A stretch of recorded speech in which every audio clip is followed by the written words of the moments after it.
एक एक तीर्थ का अलग अलग वर्णन स्कंद पुराण के अंतर्गत किया गया।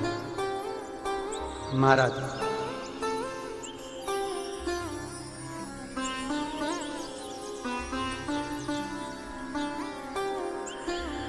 भारत की भूमि पर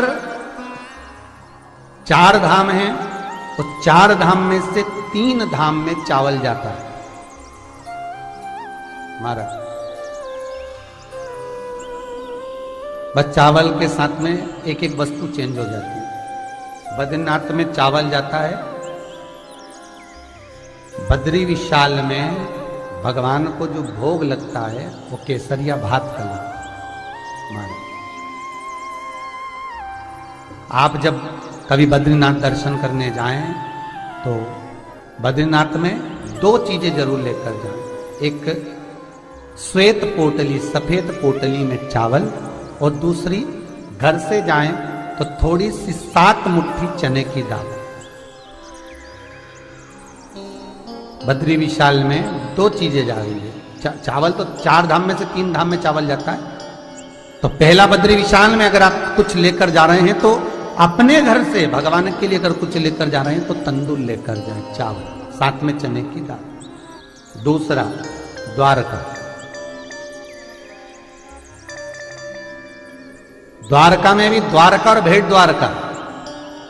द्वारकापुरी में जब चावल लेकर जाएं तो द्वारकापुरी में चावल के साथ में महाराज मुद्रा जाती है। मुद्रा मतलब कोई भी एक सिक्का डाल लो, रुपया 1 डाल लो, 2 रुपया डाल लो, पर नोट नहीं डलेगा, केवल कॉइन, सिक्का।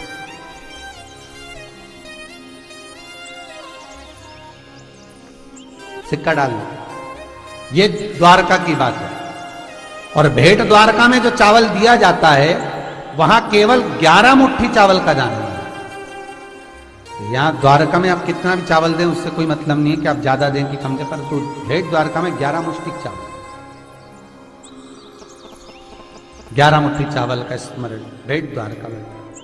महाराज भेंट द्वारका में जो चावल जाता है 11 मुट्ठी, वो लाल वस्त्र में जाता है, श्वेत वस्त्र में नहीं जाता भेंट द्वारका में। और आप द्वारका जी में जो दें, सफेद वस्त्र में दें, पीले में दें, तुम्हारी मर्जी हो, वस्त्र में दें ना दें, ये आपके ऊपर, वो आपका मन।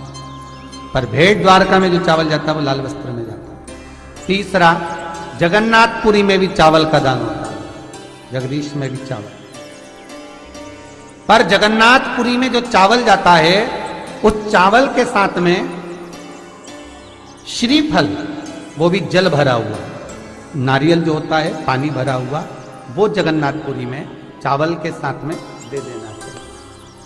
अब तीनों जगह का भाव समझ लीजिए, फिर चौथी जगह पहुंचे। बद्रीनाथ में जो तुमने चावल दिया वो क्यों दिया? महाराज भगवान शंकर ने काल भैरव को बुलाकर ब्रह्मा जी का सिर कटवाया था। वो ब्रह्मा जी का सिर भगवान शंकर के हाथ में जाकर चिपक गया। जब ब्रह्मा का सिर भगवान शंकर के हाथ में जाकर चिपका, तब भगवान शंकर ने उसी समय पर चंद्रदेव आदि कादिक देवताओं से पूछा, ये हस्त के निकले कैसे? भगवान शंकर ने जब बद्री विशाल में पहुंचे, निज निवास पर पहुंचे, तो शंकर भगवान के हाथ से वो शीश ब्रह्मा का नीचे गिर गए। इसलिए आज भी हिंदू धर्म में ब्रह्म कपाली बद्री नारायण में होती है, क्योंकि मैं ब्रह्मा का सिर गिरा।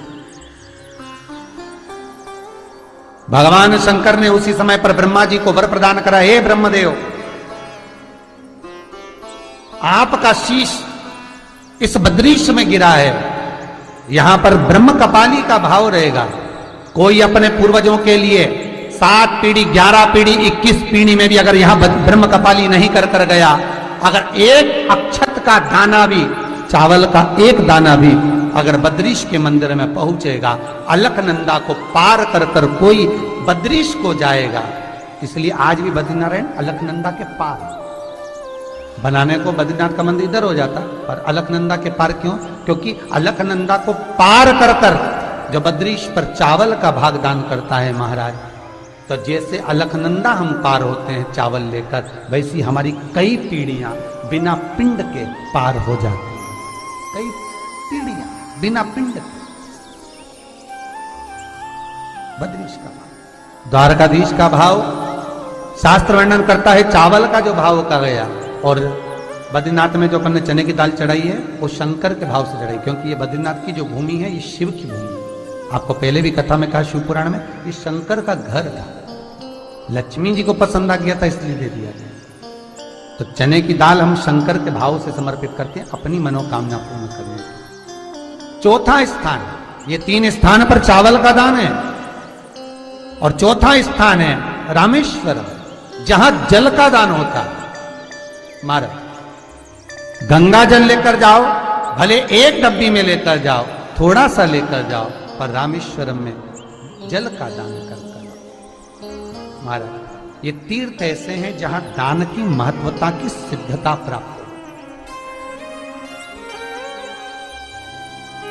और एक बात अपनी जिंदगी में हमेशा उतार कर रखो, कभी कोई नदी के घाट पर कोई तीर्थ बसाओ, यमुना जी के घाट पर मथुरा, सरयू जी के घाट पर अयोध्या, हरिद्वार, जो घाट पर तीर्थ बसा हो वहां पर दीप का दान अवश्य करें।